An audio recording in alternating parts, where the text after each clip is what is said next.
시청자 여러분, 오늘도 즐거운 하루 보내시기 바랍니다.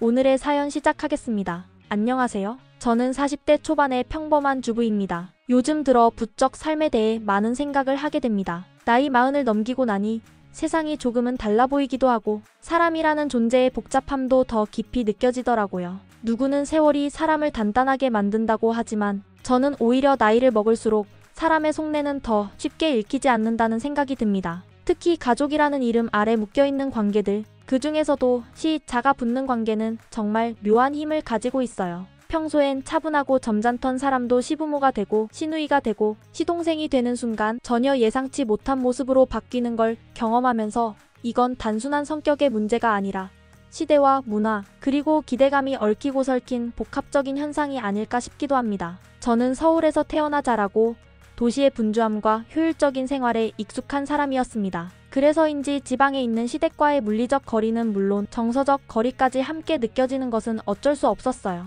그래도 결혼이라는 인생의 전환점을 맞이한 후에는 마음을 다잡고 노력해보려고 했습니다. 나 하나 참으면, 나 하나 더 다가가면 관계가 원만해지겠지라는 생각으로 명절이나 어버이날 같은 날뿐 아니라 2달에 한 번씩은 일부러 시간을 내어 시댁을 찾아뵈었습니다. 아무도 시키지 않았고 강요하는 사람도 없었지만 그게 며느리로서의 도리라 여겨 자발적으로 행동했던 것이지요. 하지만 그 노력에도 불구하고 예상치 못한 복병은 따로 있었으니 바로 신우였습니다. 신우는 제 남편보다 2살 어리지만 저보다는 1살 많은 사람이에요. 처음엔 정말 괜찮은 인연을 만났다고 생각했습니다. 만났을 때마다 유쾌했고 말을 조곤조곤 재미있게 이어가는 스타일이라 금세 정이 갔어요. 저더러 TV 드라마에서 나올 법한 말투를 쓴다며 어딘지 세련돼 보인다고 웃으며 이야기하던 모습은 지금도 생생합니다. 한때는 이 사람과는 오랜 친구처럼 지낼 수 있겠다는 생각까지 했을 정도였어요. 하지만 그런 좋은 인상은 결혼식이 끝나고 얼마 지나지 않아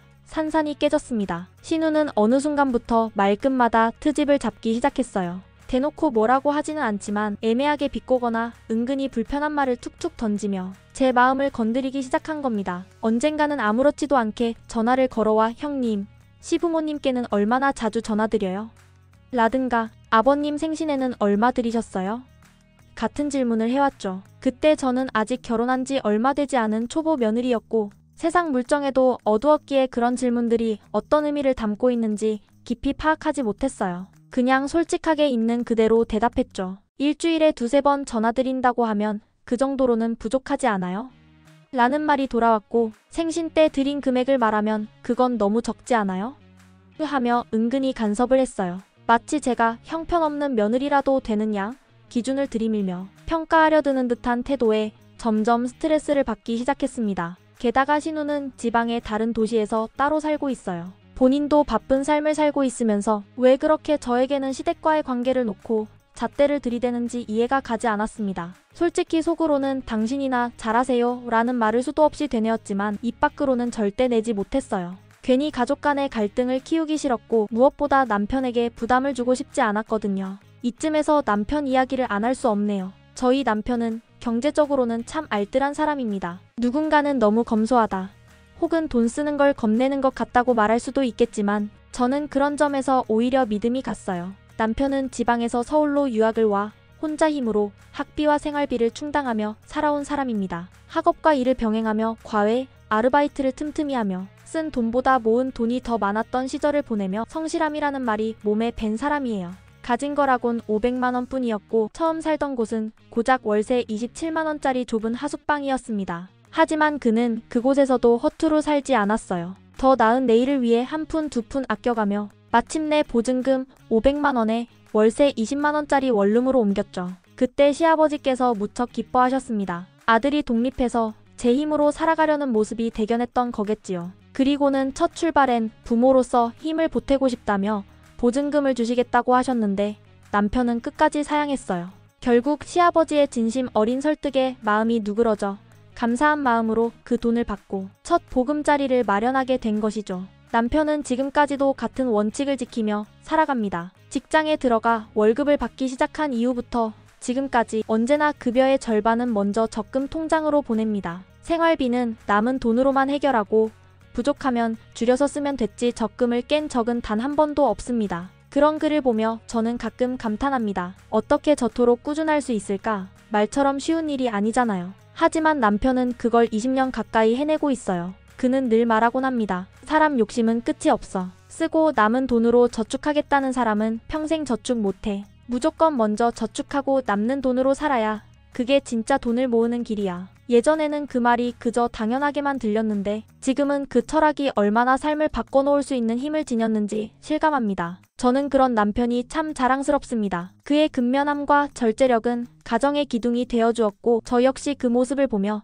점점 배워나가고 있어요. 삶이란 결국 매일의 선택이 모여 만들어지는 것 아닐까요? 그렇게 묵묵히 조용히 자기 원칙을 지키며 살아가는 사람을 곁에 두고 있다는 사실만으로도 저는 꽤 든든하고 또 감사한 마음이 듭니다. 대학생 때 처음 남편을 만났을 당시 우리는 정말 모든 게 서툴고 미숙한 그저 평범한 청춘 남녀였습니다. 사랑이라는 감정조차 아직은 낯설고 두근거리는 탐색의 시기였죠. 시험기간 도서관 앞에서 우연히 마주친 인연이었는데 어느새 우리는 자연스럽게 함께 걷고 함께 밥을 먹고 함께 웃으며 하루하루를 보내고 있었습니다. 그 시절의 데이트는 지금 생각하면 참 소소했어요. 커피 한 잔을 놓고도 2시간을 넘게 이야기 나눴고 공원 벤치에 앉아 발을 까딱이며 장난을 치는 게 하루의 가장 큰 이벤트였으니까요. 만난 지 얼마 되지 않아 남편이 어느 날 자기 하숙방을 보여주겠다며 저를 데리고 간 적이 있었습니다. 서울 변두리 허름한 2층 건물의 작은 방, 다다미 한 장 깔기도 어려운 작은 공간에 책상 하나, 책 몇 권, 매트리스 하나가 전부였던 그곳은 누가 봐도 부족하고 퍽 좁은 공간이었어요. 하지만 이상하게도 저는 그 방 안에서 전혀 낯설거나 불편한 기운을 느끼지 못했어요. 마치 오래전부터 알고 지낸 사람의 방처럼 어디선가 본 듯한 편안함과 따뜻함이 감돌았죠. 그때 저는 마음속으로 느꼈던 것 같아요. 아, 이 사람이 사는 방식이 곧 이 사람의 진심이구나. 그런데 그보다 더 인상 깊었던 순간은 따로 있었습니다. 남편이 책상 서랍 깊숙한 곳에서 무언가를 꺼내 보여줬는데 그건 바로 아주 낡은 적금 통장이었어요. 그 통장 안에는 5년 적금, 매월 50만 원이라는 단어가 또박또박 적혀 있었고 실제로는 아직 한 번밖에 입금되지 않은 고작 50만 원이 찍혀있는 통장이었어요. 저는 웃으면서 장난스럽게 말했죠. 진짜 이거 5년 동안 할 수 있겠어요? 시작은 쉬워도 중간에 포기하게 될지도 몰라요. 그런데 남편은 그 말에 전혀 흔들리지 않았습니다. 단호하면서도 따뜻한 눈빛으로 저를 바라보며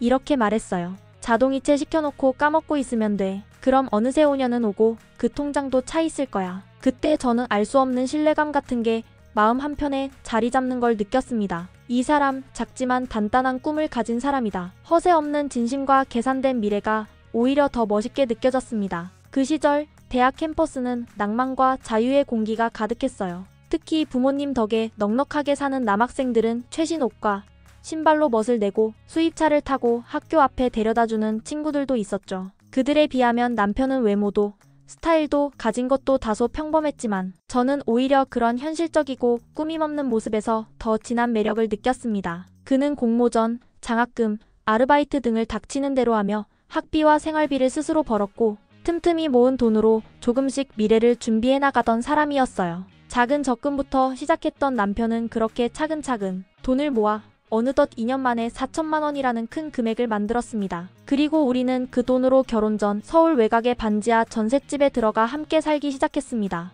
방바닥은 늘 눅눅했고 곰팡이는 계절마다 피어났지만 남편은 불평 한마디 없이 또다시 적금 통장을 새로 만들며 저축을 시작했어요. 제가 보기엔 정말 신기할 정도로 절약을 철저히 실천했고 그 삶이 어느새 저에게도 익숙해지기 시작했습니다. 그로부터 또 2년이 흘러 우리는 3천만 원을 더 모았고 7천만 원짜리 전셋집으로 이사를 하게 되었습니다. 이제는 그래도 햇살도 들어오고 이중창도 있는 집이었기에 마음도 한결 가벼워졌죠. 그리고 바로 그 무렵 우리는 결혼식을 올렸습니다. 초라한 신혼집에서 시작된 결혼 생활이었지만 함께 쌓아 올린 시간과 노력 덕분에 마음만은 풍요로웠습니다. 그러나 행복이 채자리 잡기도 전에 예상치 못한 변수가 생겼습니다. 우리가 살던 동네가 재건축 대상 구역에 포함되면서 강제로 이사를 나가야 하는 상황이 닥친 겁니다. 보상금으로 몇백만 원을 받긴 했지만 현실은 또다시 전셋집을 찾아야 했고 우리는 다시 9천만 원짜리 전셋집으로 옮겨야 했습니다. 겉으로 보기에 새 집처럼 괜찮아 보였지만 내부는 낡고 불편함이 가득한 곳이었어요.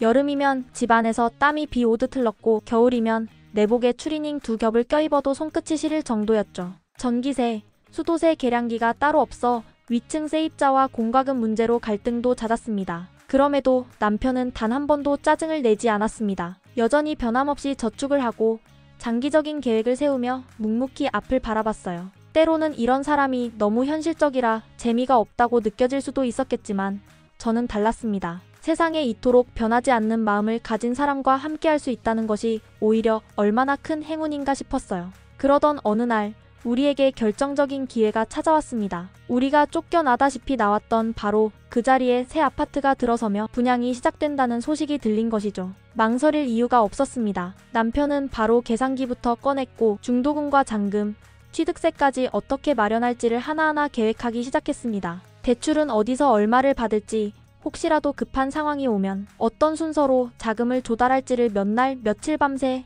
시뮬레이션하며 대비했어요. 결국 우리는 은행 빚을 최소한으로 안고 분양에 성공했고 마침내 우리 집이라 부를 수 있는 새 아파트에 입주하게 되었습니다. 아파트 키를 손에 쥐던 날 저는 문득 처음 그 적금 통장을 꺼내 보이던 남편의 모습을 떠올렸어요. 5년이면 통장이 찬다고 까먹고 있으면 된다고 말하던 그 사람. 그의 말은 결코 허풍이 아니었어요. 그 말 그대로 우리의 삶은 조금씩 채워져 결국은 이렇게 제자리를 찾았습니다. 이 사람이라면 앞으로 어떤 바람이 불어와도 함께 걸어갈 수 있겠다는 믿음. 그건 어느 순간 생긴 게 아니라 오랜 시간 동안 차곡차곡 쌓이며 만들어진 확신이었습니다. 이사하던 날, 그날의 햇살이 얼마나 따스했던지 지금도 눈을 감으면 선명하게 떠오릅니다. 벽지 냄새가 아직 채 가시지 않은 새 아파트에 들어서며 저는 마치 내가 세상의 가장 높은 정상에 오른 듯한 기분이 들었습니다. 생애 처음으로 우리 집이라는 이름을 붙일 수 있는 공간. 관리실에서 키를 받아 문을 열던 순간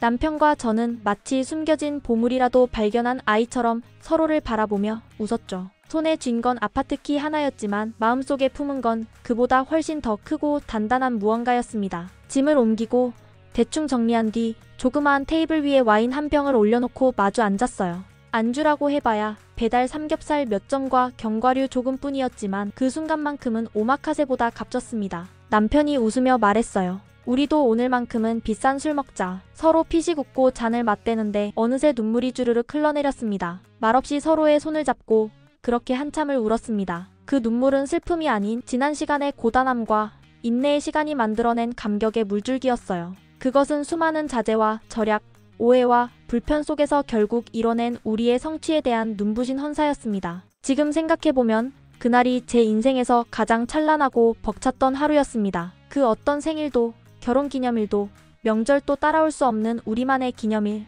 단순히 새 집으로의 이사가 아니라 우리 인생의 방향이 또 한 번 분명히 우리 손으로 바뀌었다는 증명이었죠. 그리고 그렇게 입주한 지 어느덧 3년이 흘렀습니다. 시간은 언제나 지나갈 땐 더디게 느껴지지만 돌아보면 참 빠르게 흘러가 있더라고요. 그리고 그 사이 우리 부부는 마침내 몇 년간 짊어졌던 대출금을 모두 갚았습니다. 마지막 이체를 마친 날 남편은 말없이 제 손을 잡고 집안을 한 바퀴 돌자고 했어요. 그리고는 함께 벽을 짚었습니다. 그 차가운 콘크리트를 손끝으로 느끼며 남편이 말했어요. 이 벽은 그냥 벽이 아니야. 우리 피와 땀 그리고 내 인내가 묻어있는 집이야. 그 말에 다시 눈물이 핑 돌았고 저는 고개를 끄덕였습니다. 누군가는 그저 아파트일 뿐이라 말할지 몰라도 우리에겐 삶의 모든 결실이었습니다. 어릴 적 서울에서 자가로 집을 가진다는 건 마치 꿈같은 일이었어요. 지하철 광고에서 보던 분양 아파트들, 말도 안 되는 분양가에 허수음이 나왔고 뉴스에서는 매일같이 치솟는 집값에 절망했었죠.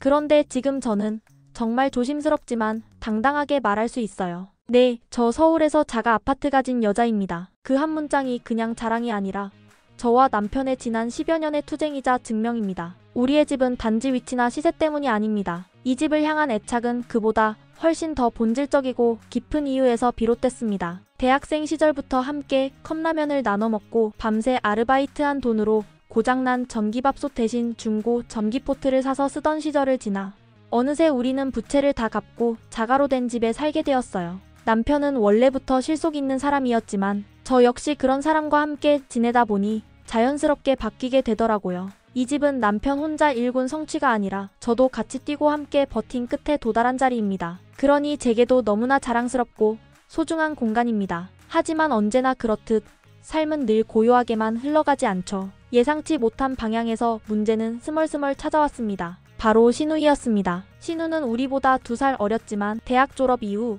10년이 넘는 시간 동안 제대로 된 재테크는 물론 꾸준한 직장 생활도 하지 못했습니다. 늘 서울살이는 힘들다, 월급이 쥐꼬리만 하다고 투덜거리며 돈이 생기면 적금보다는 소비에 먼저 썼죠. 그러다 결국 전세 보증금을 마련하지 못해 시아버지께 3천만 원을 빌렸습니다. 처음에는 이자라도 꼬박꼬박 갚겠다고 했지만 실제로는 2번 낸 게 전부였습니다. 그 후로는 각종 해외여행 사진을 SNS에 올리기 시작했죠. 필리핀, 태국, 발리, 파리 한두 주씩 가는 게 아니라 몇 주씩 긴 휴가를 보내는 게 습관처럼 보였고 직장도 잦은 이직과 휴직으로 오락가락했습니다. 그러다 어느 날 갑자기 결혼을 하겠다고 선언했습니다. 준비도 기반도 없는 상황이었지만 시아버지께 또다시 손을 벌렸고 결국 5천만 원을 더 받게 되었습니다. 남편과 저는 처음에 그 소식을 들었을 땐 무척 놀랐지만 겉으로는 아무 말도 하지 않았습니다. 그저 저런 것도 복이지, 부모님께 받을 수 있는 사람은 복 받은 거야 하며 담담하게 넘겼습니다. 사실 우리에게 손을 안 벌렸다는 사실 하나만으로도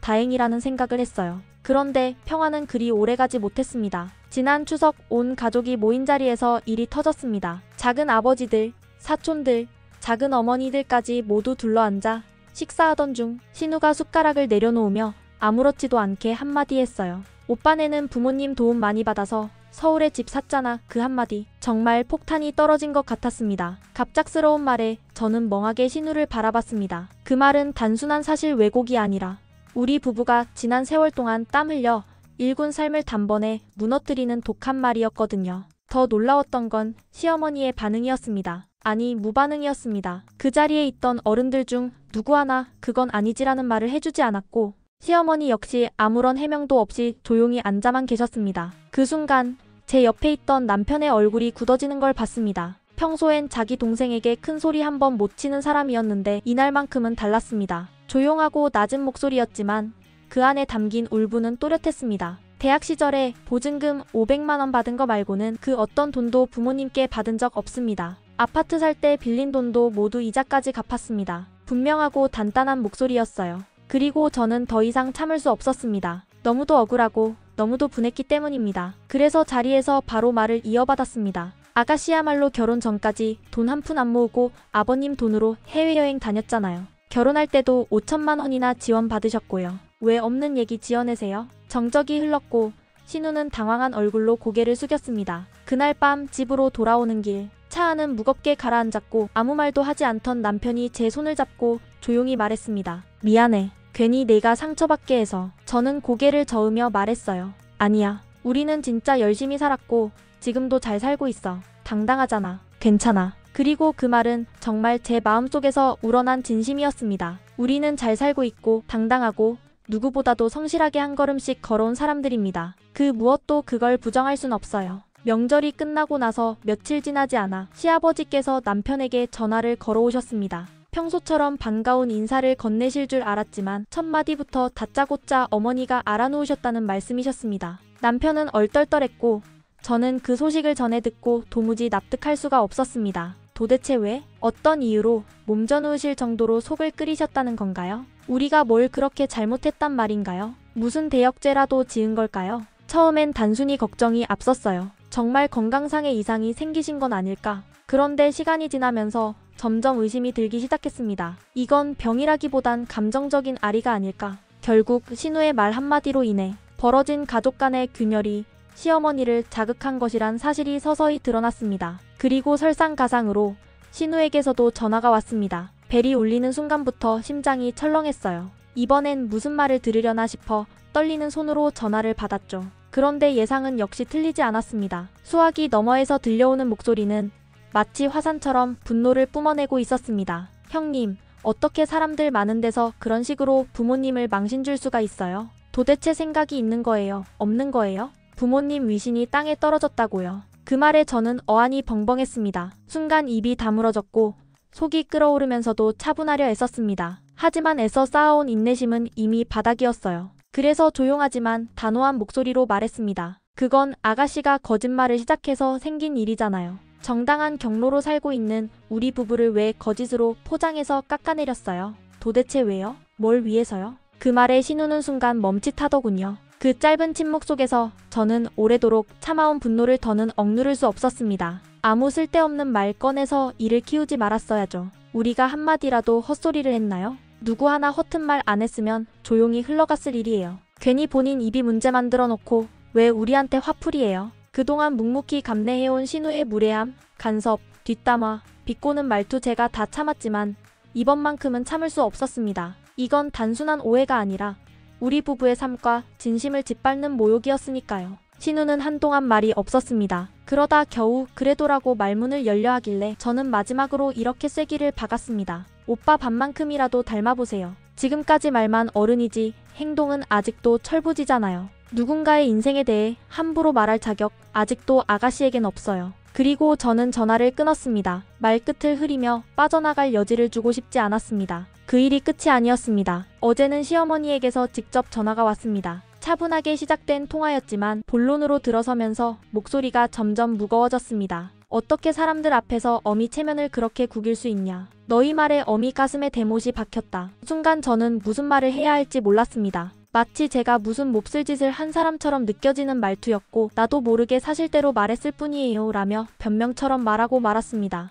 그 순간 제 자신이 너무 서글펐어요. 왜 이렇게까지 눈치를 봐야 하나 싶었습니다. 하지만 시어머니는 단호하셨어요. 사실이고 뭐고 그런 말은 입 밖에 내면 안 되는 거야. 그런 건 가슴에 묻는 거야. 부모 자식 간에도 넘지 말아야 할 선이 있어. 그 말을 듣는 순간 가슴이 꽉 막히는 것 같았습니다. 저와 남편이 지난 수년 동안 어떻게 살았는데요? 부모 도움 없이 가진 것 없는 상태에서 알바와 허리띠 졸라매기를 반복하며 아파트 대출금까지 다 갚은 우리가 단 한 번의 진실된 말로 체면을 구겼다는 이유로 이렇게 비난을 받아야 할까요? 그래서 더는 참을 수 없어 남편과 제가 함께 말했습니다. 저희는 부모님 덕에 산다는 오해를 받고 싶지 않았습니다. 그게 왜 죄입니까? 그리고 제가 물었습니다. 어머니, 정말 앞으로도 우리 아들이 서울집은 부모가 해줬다는 거짓말을 하며 사실 건가요? 그 거짓말이 쌓이다 보면 언젠가 어머니 본인도 그게 진짜라고 믿게 되실 수도 있어요. 나중에 오빠가 상처받으면 그땐 누가 책임지시겠어요? 하지만 시어머니는 여전히 이해하지 못하시겠다는 듯 이렇게 말했습니다. 부모 위신 좀 세워주는 게 그렇게 어렵니까? 그 말에 정말 참았던 감정이 터져나왔습니다. 어머니, 오빠가 자기 힘으로 몇 억 하는 아파트 마련한 건 왜 자랑하실 수 없어요? 어머니께서 오빠 노력 누구보다 잘 아시잖아요. 그런 아들을 있는 그대로 자랑스러워하시면 안 되나요? 왜 오빠 발목을 잡는 말만 하세요? 왜 허튼 소리 한 아가씨 편을 드세요? 그리고 마지막으로 제 안에 응어리졌던 말을 쏟아냈습니다. 정작 아들을 서운하게 만든 건 어머니세요. 그런데 왜 어머니가 알아놓으셨나요? 지금 이 상황에서 진짜 마음 아파야 할 사람은 우리 부부 아닐까요? 진실을 말한 우리가 왜 이렇게 죄인 취급을 받아야 하죠? 더는 말하고 싶지 않았습니다. 시어머니의 세계와 저희의 세계가 이렇게 다르다는 사실이 마음 깊은 곳까지 피로하게 만들었거든요. 그래서 저는 마지막 인사도 없이 전화를 끊었습니다. 그 후 며칠이 지났지만 제 마음은 여전히 복잡하고 분노는 가라앉지 않았습니다. 신우가 왜 그런 소리를 했는지는 알겠습니다. 평소 열등감, 비교심리, 그리고 자기 방어였겠지요. 하지만 시부모님까지 거기에 침묵하거나 동조한다는 건 도저히 이해할 수 없었습니다. 왜 진실을 말한 우리가 원망받아야 하나요? 왜 사실을 숨기고 침묵하는 것이 예의가 되어야 하나요? 저는 이번만큼은 침묵하지 않았습니다. 더는 바보처럼 참지 않았고 제 감정을 숨기지 않았습니다. 후련함과 동시에 깊은 서운함과 거리감이 남았습니다. 우리는 여전히 같은 가족일까요? 아니면 애초부터 너무 다른 세상의 사람들이었던 걸까요?